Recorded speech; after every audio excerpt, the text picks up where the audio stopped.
आमीन। सब मिलकर कहें आमीन। आए अपनी रहनुमाई के लिए हम पुराने अहदनामे में से ज़बूर 100 को पढ़ेंगे, पहली आयत से 5वीं आयत तक। हवाला फिर से दोहराता हूँ, ज़बूर 100 उसकी पहली आयत से 5वीं आयत तक। कलाम में यूँ लिखा है, ए अहले ज़मीन, सब खुदावंद के हजूर खुशी का नारा मारो, खुशी से खुदावंद की इबादत करो, गाते हुए उसके हजूर हाजिर हो। जान रखो कि खुदावंद ही खुदा है, उसी ने हमको बनाया और हम उसी के हैं। हम उसके लोग और उसकी चरागाह की भेड़ें हैं। शुक्रगुजारी करते हुए उसके फाटकों में और हम्द करते हुए उसकी बारगाहों में दाखिल हो। उसका शुक्र करो और उसके नाम को मुबारक कहो, क्योंकि खुदावंद भला है, उसकी शफकत अबदी है और उसकी वफादारी पुश्त दर पुश्त रहती है। आमीन। कलाम मुकद्दस के पढ़े सुने जाने पे, अमल किए जाने पे खुदावंद की बरकत हो। आए खुदा के कलाम को, खुदा के बंदा को भरपूर तालियों में वेलकम करते हैं और खुदा के कलाम को सीखते हैं।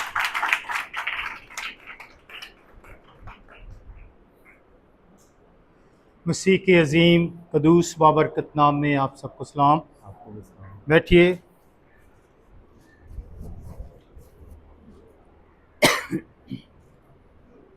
कुछ वक्त के लिए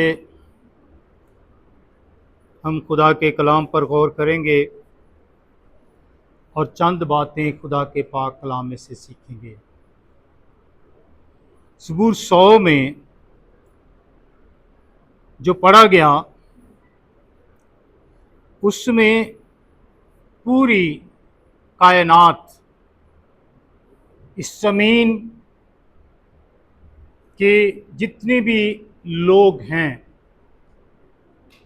उनको ये तलकीन की गई है कि वो अपने खुदावंद की क्या करें, इबादत करें। हमने पढ़ा, ए अहले ज़मीन, सब खुदावंद के हुजूर खुशी का नारा मारो। अहले ज़मीन का मतलब है जो ज़मीन पर रहने वाले हैं, जो रहते हैं, वो क्या करें, खुदावंद के हुजूर खुशी का नारा मारो और खुशी से खुदावंद की इबादत करें। इसमें इसकी कुछ वजूहात बताई गई हैं कि क्यों सब अहले ज़मीन खुशी का नारा मारें और खुशी से खुदावंद की इबादत करें, गाते हुए उसके हुजूर हाजिर हों। यहाँ लिखा है, जान रखो कि खुदावंद ही खुदा है और उसी ने हमको बनाया।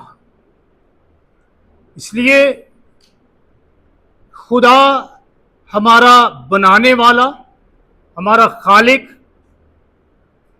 हमारा बाप, हमारा खुदावंद खुदा है। इसलिए हमें उसके हुजूर उसकी क्या करना है, इबादत करना है।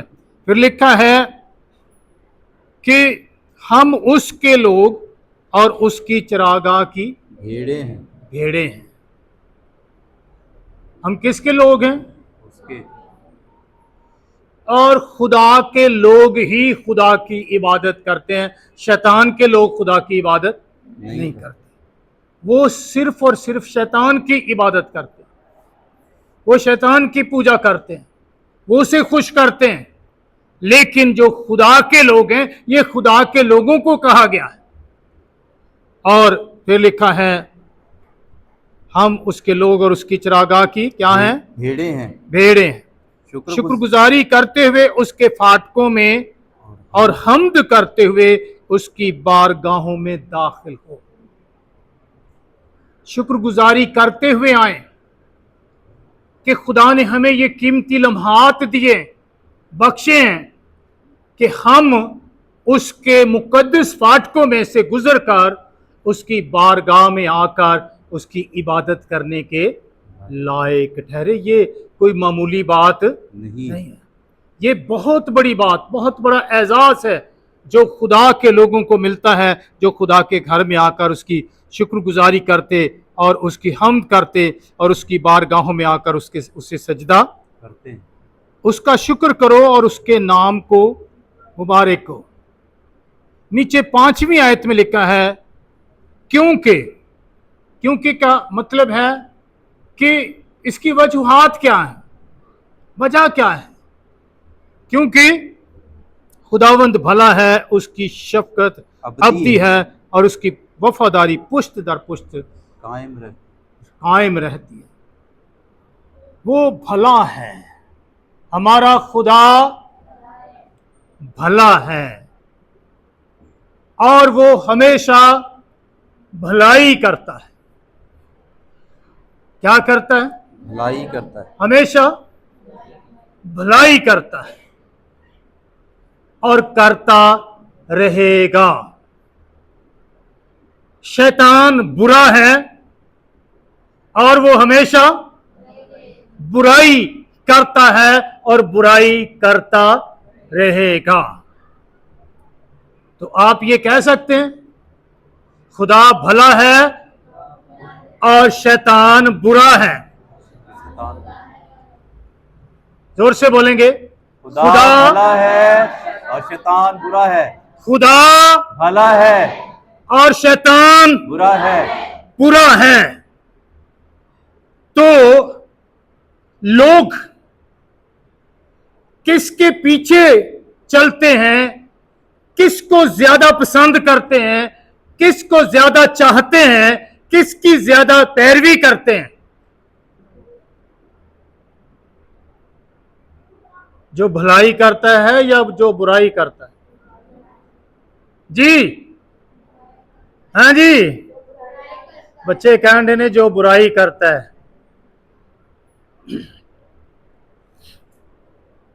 फिर तो काम बड़ा खराब है। अगर हम बुराई करने वाले को पसंद करते हैं, बुराई करने वाले की पैरवी करते हैं, बुराई करने वाले के पीछे चलते हैं, बुराई करने वाले की इबादत करते हैं, तो हम कभी भलाई नहीं देख सकेंगे। क्या देख सकेंगे? नहीं। नहीं, क्योंकि शैतान बुरा है और वो हमेशा बुरा करता और हमेशा बुराई पर तुला रहता है। लेकिन मेरा और आपका खुदा भला खुदा है और वो भलाई करता है, नेकी करता है, और जो उसकी पैरवी में चलते हैं उनके साथ हमेशा भलाई करता रहता है। क्या आप चाहते हैं कि खुदा हमारे साथ भलाई करे और करता रहे?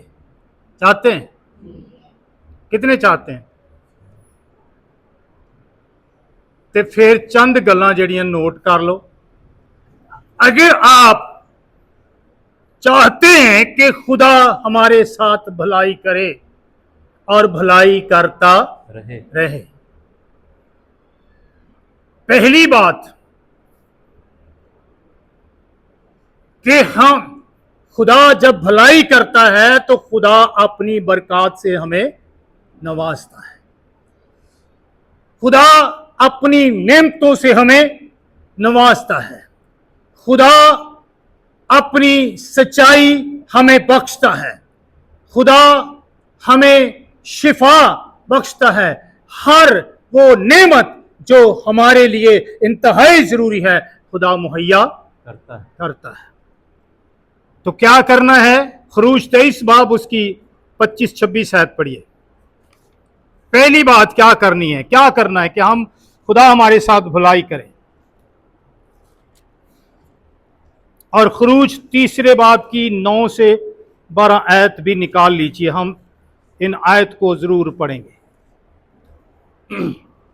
यहां पर क्या लिखा है? 26, 27, 25 और 26, 23वीं खरूज की किताब 23वां बाब है। और तुम खुदावंद अपने खुदा की इबादत और करना। तुम खुदावंद अपने खुदा की क्या करना? और ज़बूर में हमने क्या पढ़ा कि ए अहले जमीन सब खुदावंद के हुजूर क्या करो? नारा मारो। कौन सा नारा मारना है? खुशी का नारा। खुशी का नारा मारो खुशी से उसकी खुदावंद की इबादत करो। और यहां क्या लिखा है जी, पढ़िए। तुम खुदावंद अपने खुदा की तुम इबादत खुदावंद करना, अपने खुदा की इबादत करना, अपने खुदा की, गैरों के खुदा की नहीं। जो तुम्हारा खुदा है, जो भला खुदा है, जो शफकत में गनी है, जो हमेशा भलाई करता और पुष्ट दर पुष्ट वफादार खुदा है, उसकी इबादत करना जी। तब वो तेरे रोटी और पानी की तब बरकत देगा। वे, ये क्या है, ये शर्त है, तब वो तेरी रोटी पानी पर क्या देगा, बरकत देगा जी। और मैं तेरे बीच से बीमारी को दूर और करूंगा। मैं तेरे बीच से क्या करूंगा, बीमारी को भी। अगर बीमारी भी होगी तुझे बरकत मिलेगी, तेरी रोटी पानी पर बरकत होगी। बीमारी होगी तो वो भी दूर हो जाएगी, वो भी नहीं रहेगी। और तेरे ये मुल्क भलाई है जो खुदा हमारे साथ करता है, लेकिन इसके साथ शर्त यह है कि तुम खुदावंद अपने खुदा की क्या करना, इबादत करना जी। और तेरे मुल्क में ना तो किसी के तेरे इस्कात मुल्क में ना होगा तो किसी के इस्कात होगा और ना कोई बाँझ और रहेगी। ना कोई बाँझ रहेगी।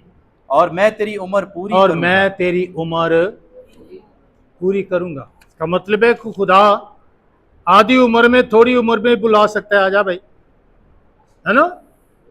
लेकिन जब हम उसकी इबादत करते हैं, उसके नाम को जलाल देते और इज्जत देते हैं, तो फिर हमारी उम्रों को भी वो पूरा करता है। किसी को बांझ नहीं रहने देता, इस्कातपन नहीं रहता, खुदा औलाद भी देता है। ये वो भलाई है जो करता है जब हम उसकी शराइत को क्या करते हैं, मानते हैं। पूरा करते हैं। खुदावन ये चाहता है कि सब लोग, यानी मर्द औरत बच्चे जवान, सब उसकी क्या करें, इबादत करें। खरूज 23 है, तीसरे बाब की 9 से 12 बनी आयत। इसराइल की फरियाद मुझ तक पहुंची है। बनी इसराइल की फरियाद मुझ तक पहुंची है। और मैंने वो जुल्म भी जो मिस्री उन पर करते हैं देखा है। मैंने देखा है। सो अब क्या कर, मैं तुझे फरौन के पास भेजता हूं। मैं तुझे किसके पास भेजता हूं, फिरौन के पास, क्योंकि फिरौन ने मेरे लोगों पर जुल्म कर रखा है। फिरौन ने मेरे लोगों को रोक रखा है। फिरौन ने दीवार खड़ी कर रखी है, रुकावटें खड़ी कर रखी हैं। मेरे लोग इबादत नहीं कर पाते जी। आगे, कि तू मेरी कौम बनी इसराइल को मिस्र से निकाल लाए। कि तू मेरी कौम बनी इसराइल को कहां से निकाले, मिस्र से निकाले, गुलामी से निकाले जी। मूसा ने खुदा से कहा, मैं कौन हूं मैं कौन हूं जो फरौन के पास जाऊं जो फिरौन के पास जाऊं और बनी इसराइल को मिस्र से निकाल और लाऊं। बनी इसराइल को मिस्र से क्या करूं, निकालूं। मैं कौन हूं, मैं तो एक छोटा सा बंदा हूं। मेरे पास पावर नहीं है, ताकत नहीं है, मैं बोल नहीं सकता, मेरी जबान कुंद है। मैं कौन हूं। लेकिन क्या खुदा क्या फरमाता है, उसने कहा, मैं जरूर तेरे साथ रहूंगा। मैं जरूर तेरे साथ रहूंगा। आपको जब खुदा कोई काम करने के लिए कहता है, मत सोचिए कि मैं अकेला हूं, मत सोचिए कि मेरी पावर कम है, मत सोचिए कि मैं उसके सामने जा नहीं सकता।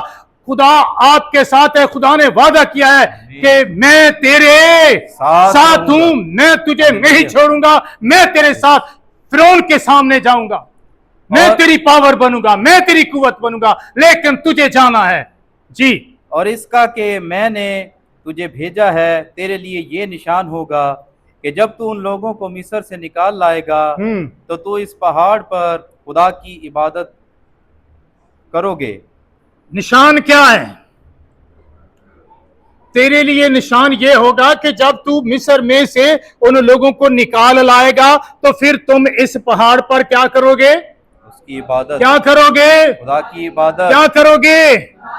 खुदा किस लिए आजाद करता है, किस लिए गुलामी से रिहाई देता है, कि लोग उसकी क्या करें, इबादत करें, उसकी प्रस्तुश करें, क्योंकि वो भला है, उसकी शफ़क़त अबदी है। Hallelujah, hallelujah. मेरे अज़ीज़ों, अब जब फिरौन के पास मूसा जाता है तो फिरौन हर दफा इनकार करता है और वो कहता है, नहीं, मैं तुम्हें नहीं जाने दूंगा। तो क्या खुदा ने मूसा का साथ दिया या नहीं दिया? दिया। खुदा वादों में सच्चा रहा या नहीं रहा? रहा। खुदा उसके साथ रहा। 10 आफतें खुदा ने मिस्र पर भेजी, 10 आफतें मिस्रियों पर आई, 10 आफतें फिरौन पर आई, 10 आफतें फिरौन की राया पर आई, लेकिन बनी इस्राएल कौम पर एक भी आफत नहीं आई। और फिर फिरौन तंग आकर क्या कहता है? खरूज 10 बाब उसकी 11वीं आयत पढ़िए। खरूज 10 बाब उसकी 11वीं आयत।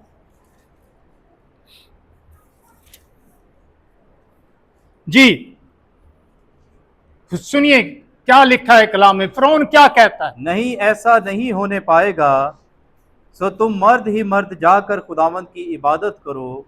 अब मूसा जब फिरौन के पास आता है, मिस्र पर आफतें नाजिल होती हैं, फिरौन के नौकर आकर फिरौन से कहते हैं मिस्र तो बर्बाद हो गया, ये शख्स कब तक हमारे लिए फंदा बने रहेगा, इस कौम को जाने दे ताकि ये अपने खुदा की इबादत करें। मूसा को बुलाया गया, सवाल किया गया कौन कौन जाएंगे जी इबादत के लिए? तो मूसा ने क्या कहा? हम अपने बच्चों समेत, अपनी भेड़ बकरियों समेत, अपनी गाय बैलों समेत, अपनी बीवियों समेत, अपने लड़कों समेत, अपने बुजुर्गों समेत जाएंगे, कोई भी यहां नहीं रहेगा, क्योंकि हमें अपने खुदा की ईद करना है, इबादत करनी।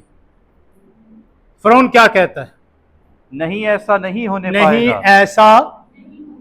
फिरौन क्या कह रहा है? सुन लीजिए, नहीं ऐसा नहीं होने पाएगा जी।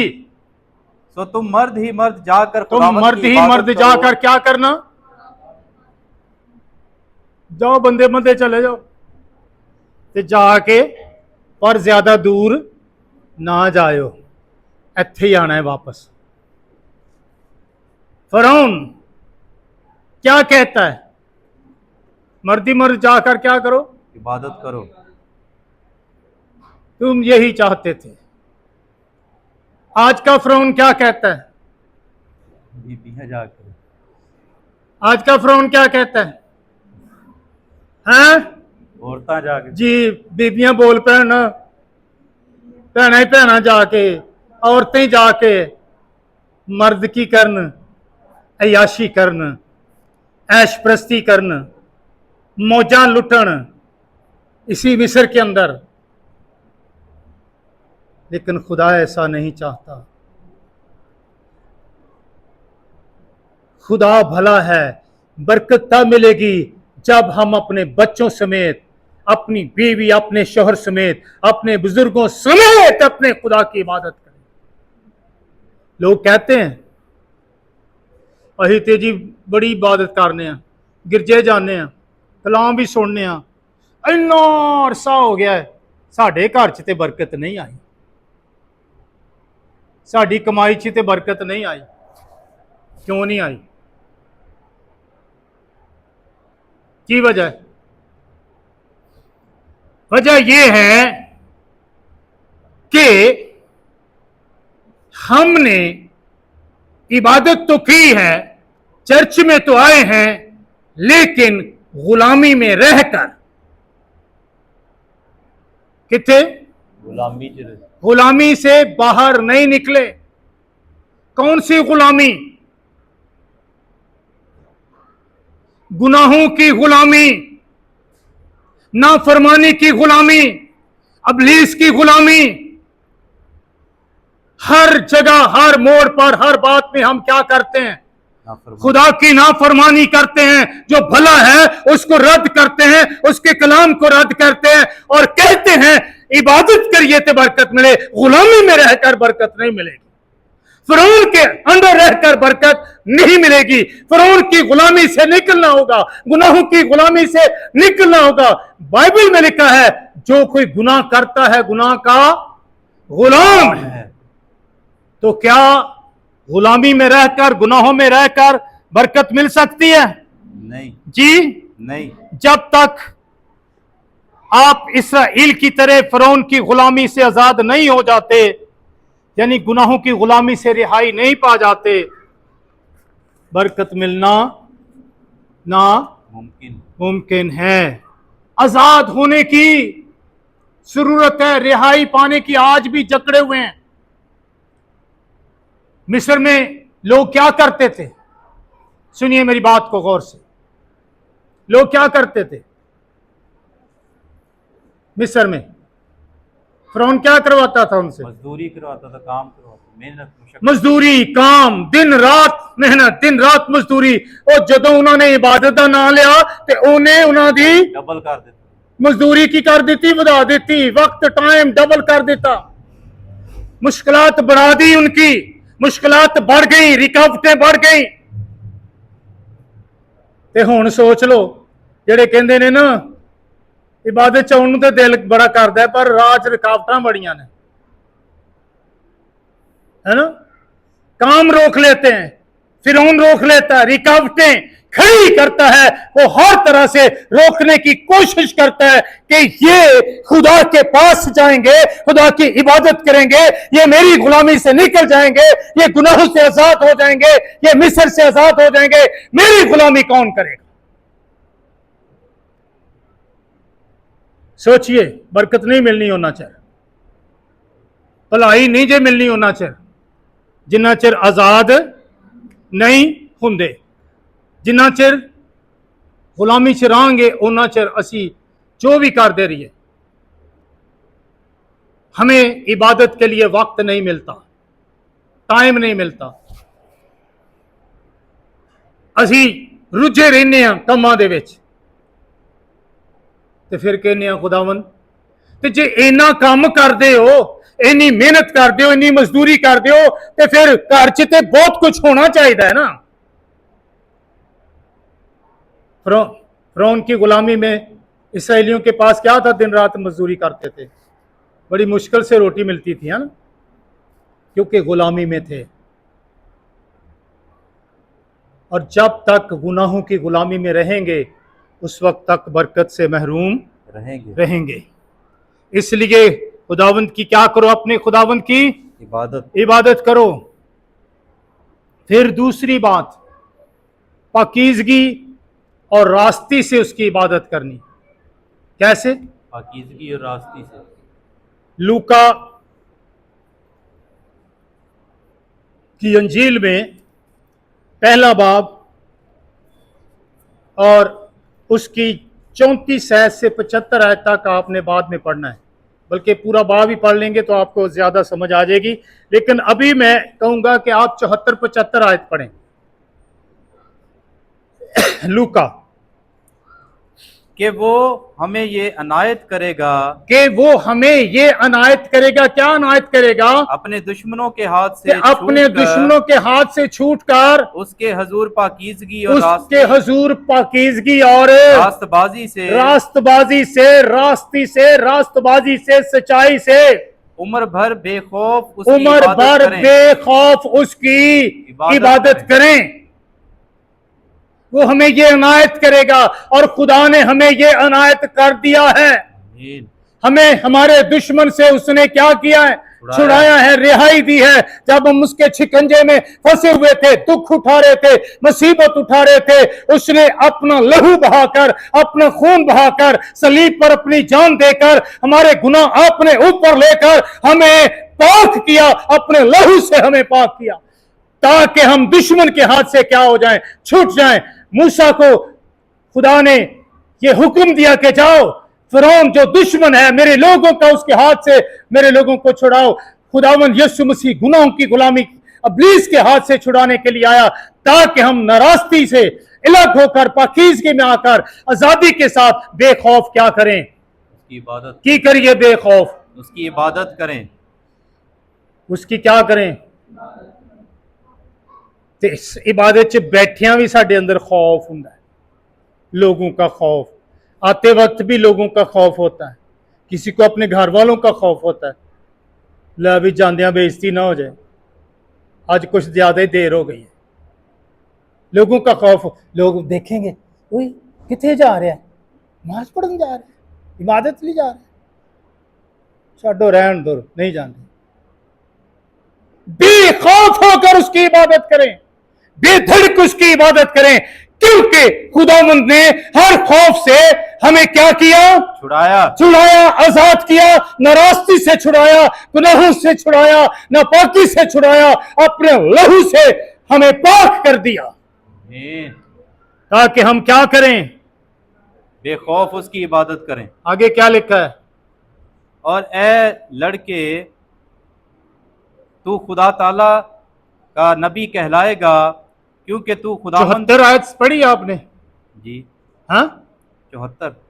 जी कि वो हमें ये इनायत करेगा जी कि अपने दुश्मनों के हाथ से छूटकर उसके हजूर पाकीज़गी और रास्तबाजी से उम्र भर बेखौफ उसकी हाँ इबादत ठीक है, करें। ओके।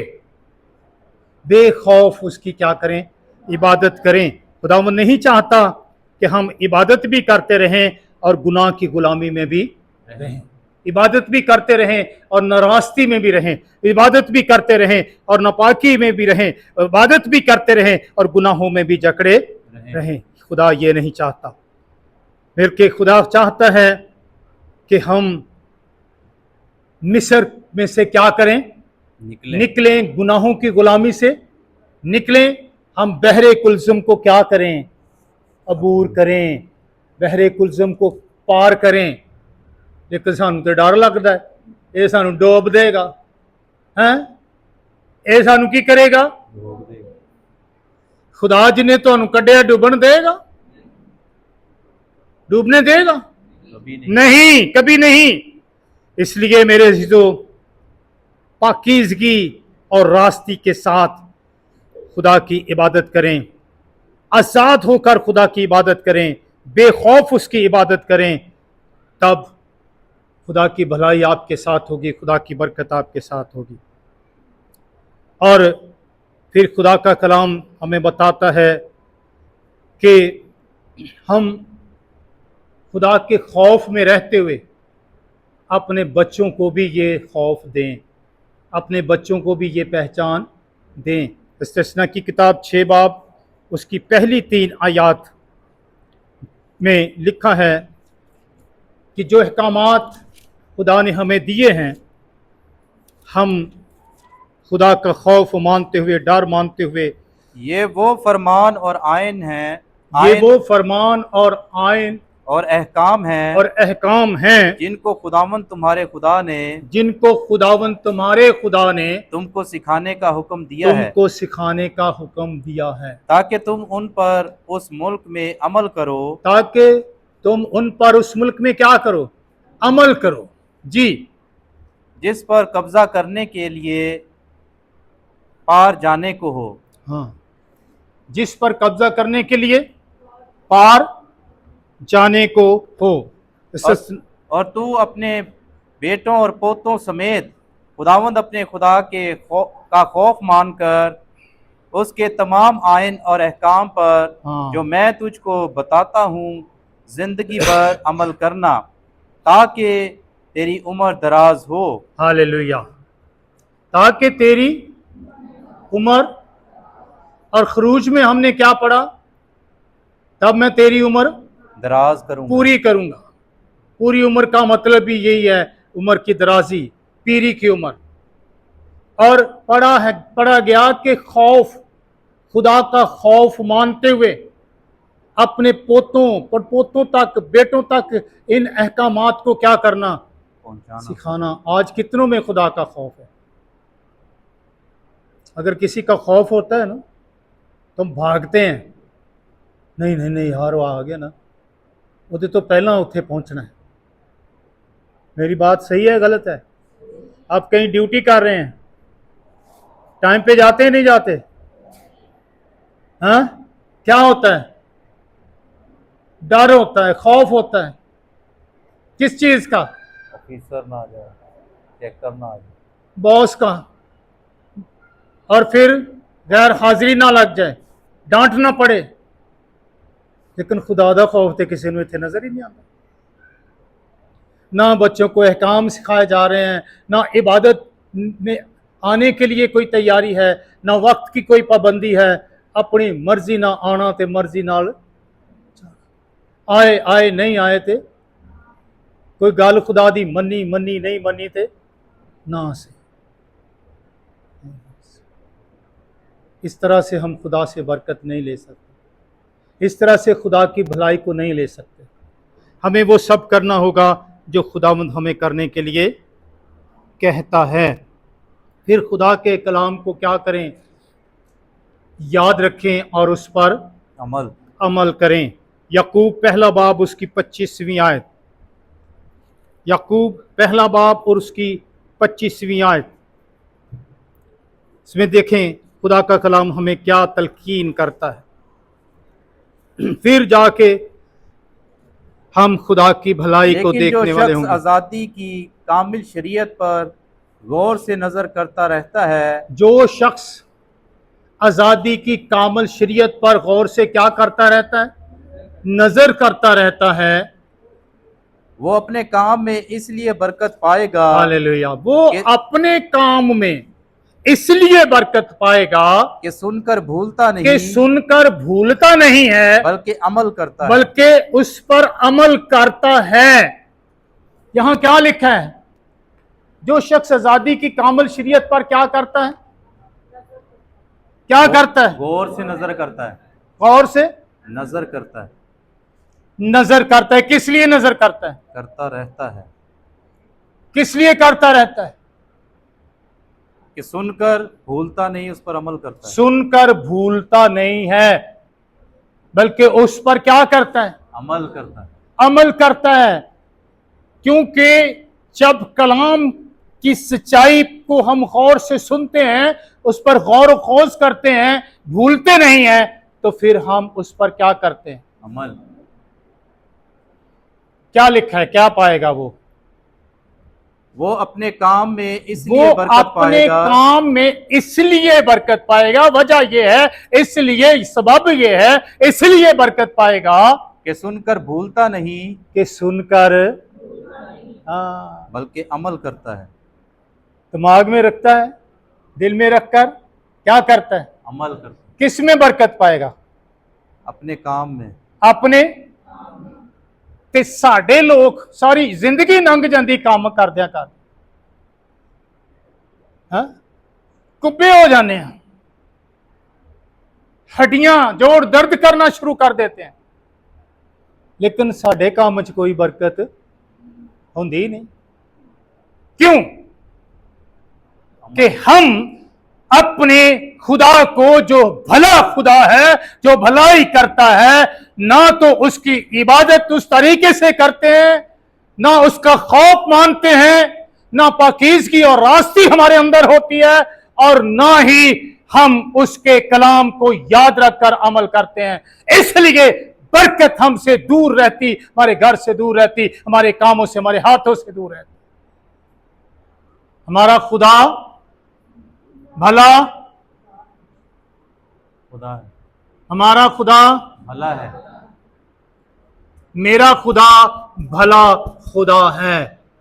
वो मुझे बरकत भी देता है, वो मुझे पाकीज़गी बख्शता है, वो मेरी उम्र को दराज करता है, वो मुझे शिफा देता है, वो मुझे अच्छी अच्छी चीजों से आसूदा करता है, वो उम्र भर मेरे साथ रहता है, वो मेरे सर पर रहमत और शफकत का ताज रखता है।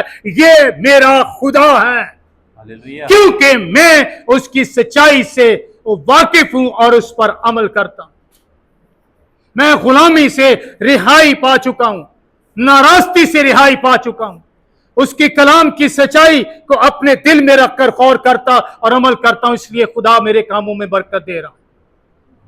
क्या आप ऐसा कह सकते हैं?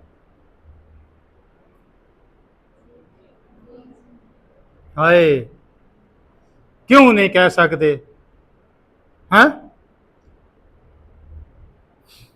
कदी कदी कोई किसी ने काम कहिए ना तो वो कि नहीं मैं नहीं करना, मैं नहीं करना, ते को की जवाब देईदा, की कहीदा उन्होंने गुस्से नाल? तेरे टुटे ने, तू ये कर नहीं सकती, कर नहीं सकता, ते साडे टुटे ने, असी कलाम ते अमल नहीं कर सकते, असी वो मन नहीं सकते जो खुदावंद कहंदा। वो ते टुटियां नूं भी जोड़ता है। Hallelujah hallelujah. जोड़दा है। मेरे सिजो फिर एक होर हुक्म है अमाल 17:30, अमाल 17:30। देखें इसमें क्या लिखा है। बस खुदा जहालत के बस वक्तों खुदा से जहालत के वक्तों से चश्म पोशी करके चश्मपोशी करके अब सब आदमियों को अब सब आदमियों को हर जगह हुक्म देता है कि हर तौबा जगह करें, हुक्म देता है कि तौबा करें। तौबा करें। सब आदमियों को, हर जगह। कितने आदमियों को? सब आदमी। कौन कौन से आदमी? वहां क्या लिखा है? ज़बूर में हमने क्या पढ़ा शुरू में? अहले जमीन। अहले जमीन पर जितने आदमी हैं, जितने इंसान हैं, उन सब को उनके जहालत के वक्तों से चश्मपोशी करके, नजरअंदाज करके उनको हुक्म देता है कि तौबा करें। ये खुदा का हुक्म है हर कौम के लिए, हर कबीले के लिए, हर मजहब के लोगों के लिए। ये सब के लिए हुक्म है, ये किसी एक के लिए हुक्म नहीं है। जब से आदम और हवा गुनाह में गिरे, पहला हुक्म यही था कि इंसान अपने गुनाह से तौबा करे। और बाद में भी खुदा के लोग, खुदा के नबी यही हुक्म देते रहे कि खुदा के हुजूर क्या करें? तौबा करें। तौबा हमारी जिंदगियों में एक तब्दीली लाती है। तौबा हमारी जिंदगी को बदल देती है, हमारी सोच, हमारे ख्याल को बदल देती है, हमें नया बना देती है। एक नए इंसान के तौर पर, वो इंसान जो खुदा की ताबेदारी करता है, इबादत करता है, परस्तश करता है और उसके कलाम पर अमल करता है, उसमें तब्दील कर देती है। लेकिन शर्त यह है कि तौबा हकीकी हो। तौबा हकीकी हो। हर कबीला, हर कौम, हर जुबान, हर मुल्क के लोग, हर मजहब के लोगों को ये हुक्म दिया गया है, किसी एक कौम या किसी एक मजहब के लोगों को नहीं। नतीजा क्या निकलेगा? अमाल 2:38, खुदा रूल कुद्दस इनाम में देगा क्योंकि वो भला है, उसकी शफकत वो अपने पाक रूह से भर देगा, रूह की कुव्वत से भर देगा। पतरस ने उनसे कहा कि तौबा करो और तुम में से हर एक अपने गुनाहों की माफ़ी के लिए यीशु मसीह के नाम पर बपतिस्मा ले, तो तुम रूहुल कुद्दस इनाम में पाओगे। तो तुम रूहुल कुद्दस इनाम में पाओगे। पतरस ने उनसे कहा कि तौबा करो और तुम में से हर एक अपने गुनाहों की माफी के लिए खुदावंद यीशु मसीह के नाम पर क्या करे? बपतिस्मा ले, तो तुम रूहुल कुद्दस इनाम में पाओगे। रूहुल कुद्दस का इनाम में मिलेगा। ये वादा तुमसे है, तुम्हारी नस्ल से है, तुम्हारी आने वाली औलाद से है और उन दूर के लोगों से भी है, यानी गैर कौमों से, दूसरे मज़हब के लोगों से भी है। सबके साथ खुदा का ये वादा है, किसी एक के साथ नहीं है। पाक रूह उन्हें मिलेगा, पाक रूह उन्हें दिया जाएगा, लेकिन पाक रूह के लिए हमें नया बनना होगा। हमारी सोच, हमारा जिस्म, हमारे ख्याल नए होंगे, दिल नया होगा, पाकीज़गी में आएंगे, फिर ये सब कुछ मुमकिन होगा। फिर हमें रास्तबाज ठहराया जाएगा। जैसे लोग खुदा चाहता है कि मेरी इबादत करें, उस तरह के खुदा हमें क्या करेगा? बना देगा। फिर गज़ब इलाही से हम बचाए जाएंगे, यानी यीशु के खून से जब पाक किए जाते हैं, रास्तबाज ठहराए जाते हैं, तो खुदा का गज़ब हम पर से टल जाता है। लिखा है, अब से जो मसीह यीशु में है उन पर सजा का हुक्म नहीं है। खुदा की रहमत उस पर होगी। क्या होगी? खुदा की रहमत। इमसाल 28:13 पढ़ लीजिएगा। फिर वो बरकतों से मामूर हो जाएगा। इमसाल 28 की 20 आयत भी पढ़ लीजिएगा। ज़बूर 103 पहली आयत से 5वीं आयत तक पढ़ लीजिएगा कि खुदावंद कैसी बरकतें हमें बख्शेगा। लेकिन क्या है, इन शराइत को अपनी जिंदगी में पूरा करें, क्योंकि हम उसके लोग, उसकी चरागाह की भेड़े हैं और हमारा खुदा भला खुदा है। उसकी शफकत अबदी है और उसकी वफादारी कब तक रहती है? पुश्त दर पुश्त, आने वाली पुश्तों तक भी उसकी वफादारी जारी रहती है। पुश्त चली जाए, पिछली पुश्त पर भी उसकी वफादारी कायम रहेगी। उससे फिर पीछे उससे जितनी पुश्तें आती जाएंगी खुदा उनके साथ वफादार रहेगा। लेकिन पहली पुश्त जब वफादार होगी, जब वालदैन वफादार होंगे, दादी दादा नानी नाना वफादार होंगे, आने वाली पुश्तें भी फिर उसी वफादारी में खुदा उन पर रहम करता रहेगा। और खुदा का कलाम हमें बताता है, मेरे साथ आखिरी हवाला निकाल लीजिए, अमाल की किताब। यीशु मसीह को खुदा ने भेजा ही इसलिए था कि वो इंसान के साथ क्या करे, भलाई करे, क्योंकि दूसरे दीगर इंसानों से तो भलाई की कोई उम्मीद नहीं थी। लेकिन यीशु मसीह इसलिए आया कि वो भलाई करे और उन सब को जो इब्लीस के हाथ से दुख उठा रहे थे, जुल्म उठा रहे थे, उन्हें शिफा दे। अमाल 10 बाब 38वीं आयत, इसमें लिखा है कि खुदा ने यीशु नासरी को रूह कुद्स कि खुदा ने यीशु नासरी को रूहुल कुद्दस रूह कुद्स और कुदरत से किस तरह मसा किया। वो भलाई करता। जब रूह कुद्स आप पर नाज़िल होगा, रूह कुद्स आपको इनाम में मिलेगा, आप मसा हो जाएंगे, तो आप भी यीशु की तरह भलाई करने वाले बन जाएंगे, क्योंकि आपका खुदा भलाई करता है और आप उसके लोग हैं। जी, भलाई करता और उन सब को जो इब्लीस के हाथ से जुल्म उठाते थे शिफा देता फिरा, क्योंकि खुदा उसके साथ था। हालेलुया। खुदा मूसा से कहता है, मत डर, मत घबरा, क्योंकि मैं तेरे साथ हूँगा। खुदा यीशु से कहता है कि हौसला रख, मजबूत हो जा, हिम्मत ना हार, बेदिल ना हो, क्योंकि खुदावन तेरा खुदा जहां जहां तू जाएगा तेरे साथ रहेगा। सो मेरे अज़ीज़ों, हमारा खुदा हमेशा हमारे साथ रहता है। वो उन सब से भलाई करता है जो भलाई के लायक हैं, और इब्लीस के हाथ से जुल्म उठाने वालों को क्या करता है, शिफा देता है, क्योंकि वो भला है, उसकी शफकत अब्दी है।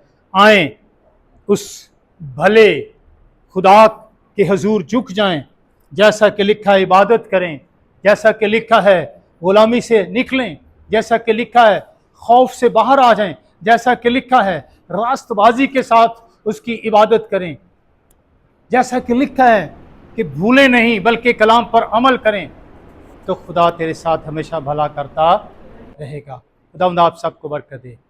आमीन।